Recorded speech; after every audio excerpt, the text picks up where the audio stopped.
I pledge allegiance to the flag of the United States of America and to the republic for which it stands, one nation, under God, indivisible, with liberty and justice for all. Today is President Trump's birthday. He is 75 today. It's also Flag Day. DOJ top national security official quits over Trump-era records seizure from suspected Democrat leakers.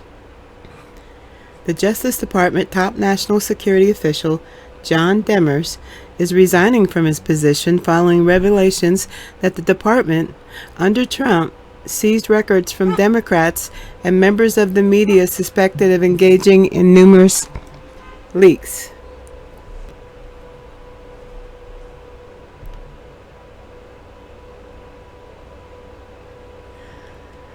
John Demers' picture. According to AP, Demers will leave his position by the end of next week. The move comes amid questions over what Demers knew about the Trump DOJ's effort to seize phone data from House Democrats and reporters after it emerged last week that in 2018, Apple was secretly subpoenaed for metadata from House Intelligence Committee Chairman Adam Schiff and another Democrat member of the panel, California Rep. Eric Swalwell, while the two were engaged in what Trump called a witch hunt over his non-existent ties to Russia.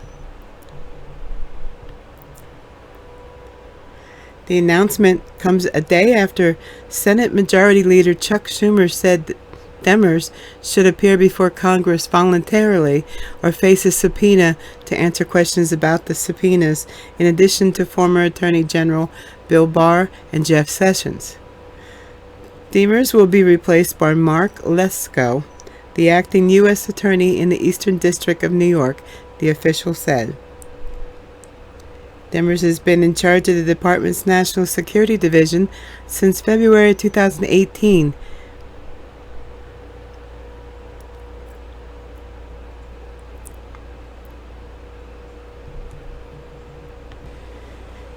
Meanwhile, Attorney General Merrick Garland said on Monday that he had directed Deputy AG Lisa Monaco to evaluate and strengthen the department's existing policies and procedures for obtaining records from members of Congress, according to Axios. The change would ostensibly make it more difficult to investigate Democratic politicians allegedly leaking against the sitting president. No way, really? Yeah, they're trying to fight it, no doubt.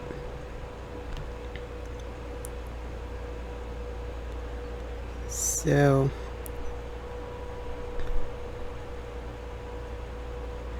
there are important questions that must be resolved in connection with an effort by the department to obtain records related to members of Congress and congressional staff, said Garland. If at any time the investigation proceeds, action related to the matter in question is warranted, I will not hesitate to move swiftly. Yeah, we'll see. We'll see. House Republicans moved to censure Ilhan Omar and the Squad for defending foreign terrorist organizations. House Republicans are introducing a resolution to censure Minnesota Democratic Representative Ilhan Omar and her fellow Squad members over comments equating Israel with the terrorist organization Hamas. Republicans Michael Waltz of Florida and Jim Banks of Indiana and Claudia Tenney of New York are introducing the resolution to censor Omar. It also claimed Omar and Democrat reps Alexandra Ocasio-Cortez of New York and Ayanna Pressley of Massachusetts and Rashida Tlaib of Michigan have made accusations that publicly support the actions of a recognized terrorist organization. The resolution accused the four Democrats of defending foreign terrorist organizations and inciting anti-Semitic attacks across the United States. The resolution is unlikely to pass in the Democrat-controlled House. However, the resolution highlights recent actions by Omar and Squad members that have led to growing concern among both GOP and Democratic legislators. Omar tweeted last week, "It's shameful for colleagues who call me when they need my support to now put out a statement asking for clarification and not just call." This is her trying to back herself up.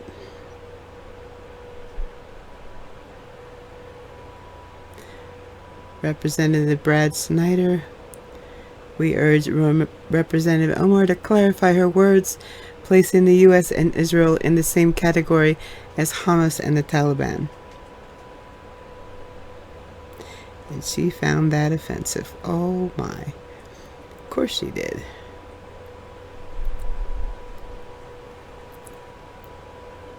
Omar's post responded to a news release on Wednesday from Illinois Democratic Rep. Brad Snyder and other House Democrats. Equating the United States and Israel to Hamas and the Taliban is as offensive as it is misguided, ignoring the differences between democracies governed by rule of law and contemptible organizations that engage in terrorism. At best, discredits one's intended argument and at worst reflects deep-seated prejudice, the House member said in the statement. The United States and Israel are imperfect and, like all democracies at times, deserving of critique, but false equivalencies give cover to terrorist groups. We urge Congresswoman Omar to clarify her words, placing the U.S. and Israel in the same category as Hamas and the Taliban, it added. And the other House members included were noted as Reps. Jake, I can't pronounce that one, of Massachusetts, Ted Deutsch of Florida, Louise Frankel of Florida, Josh Gothenhammer of New Jersey, Elaine Orr of Virginia, Kathy Manning of North Carolina, Gerald Nadler of New York, Dean Phillips of Minnesota, Kim Schreier of Washington, Brad Sherman of California, and Debbie Wasserman Schultz of Florida. Snyder also tweeted Omar's controversial video against Israel on Thursday.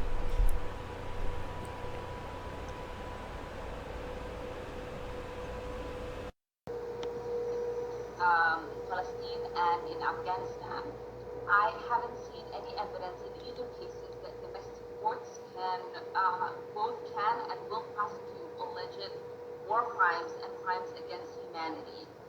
And I would emphasize that in Israel and Palestine, this includes crimes committed by both the Israeli security forces and Hamas. In Afghanistan, it includes crimes committed by the Afghan national government and the Taliban. So in both of these cases, if domestic courts can't or won't pursue justice, and we oppose the ICC, where do we think the victims of these supposed crimes can go for justice? In both of these cases, if domestic courts can't or won't pursue justice, and we oppose the ICC, where do we think victims are supposed to go for justice? And what justice mechanisms do you support for them? Thank you. First,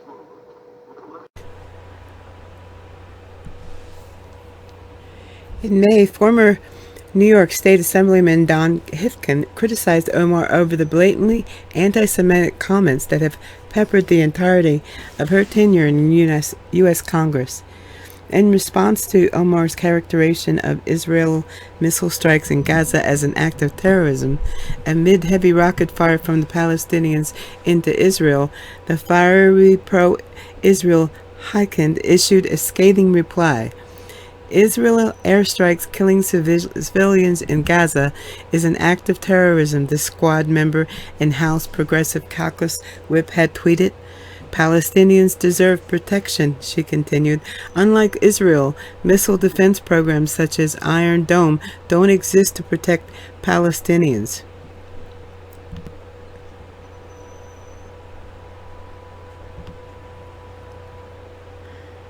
Hifkin replied it with a video showing an armed Israel police officer fend off stone-throwing rioters who the Times of Israel reported had been attacking a Jewish man who had wrecked his car after being targeted by the mob in Jerusalem last week. And what do we see in this video? You disingenuous baker of a humanitarian? Huh? The former lawmaker replied to Omar's tweet. A walk in the park or a freaking lynching? Why are you silent about violence against Jews? Is that because no Jew is innocent for you?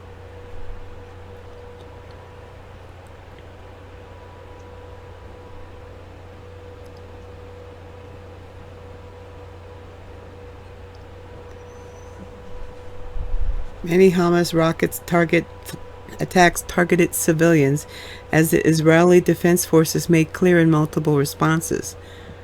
This article originally appeared in the Western Journal.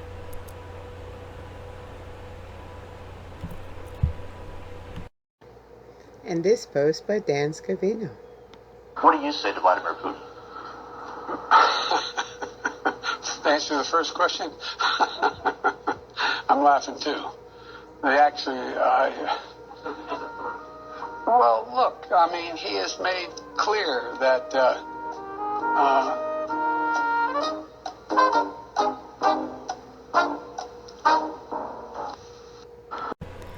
Israel's parliament voted in its new government.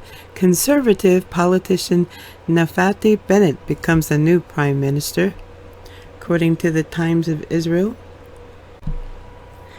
World reacts as Bennett Lapid form new government, ousts Netanyahu after 12 years. And Biden calls new PM Bennett 2 hours after Yemeni leader unseated Netanyahu in narrow 60 to 59 vote. Gantz Lapid also speak to U.S. counterpart. Illinois governor sends reinforcements to help suppress devastating chemical fire.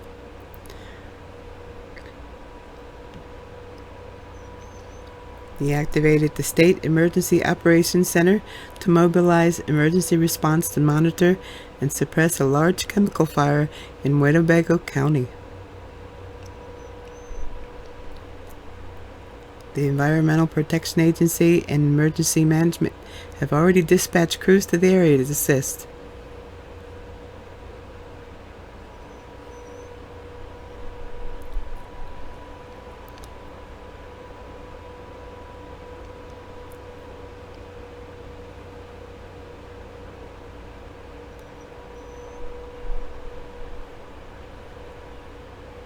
We not yet know what caused this incident, but we'll be working with local authorities and with their own risk management team to determine what happened and identify any corrective actions.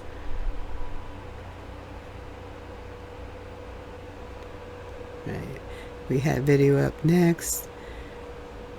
Also,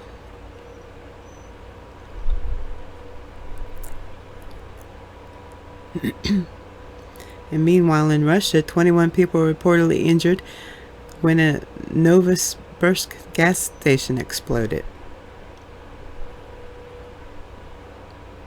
Wow. A lot of video in this article. I have 2 videos I'm going to show you now. Illinois fire. Wow.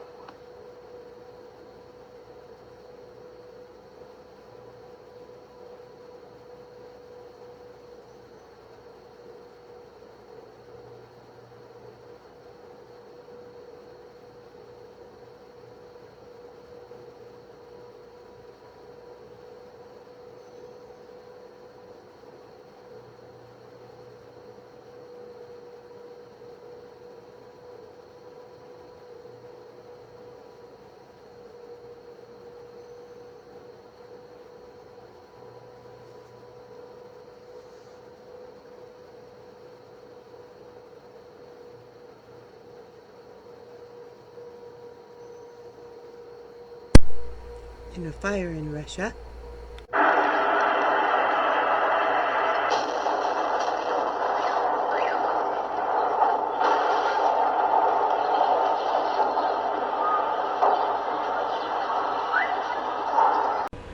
And that wraps up this show.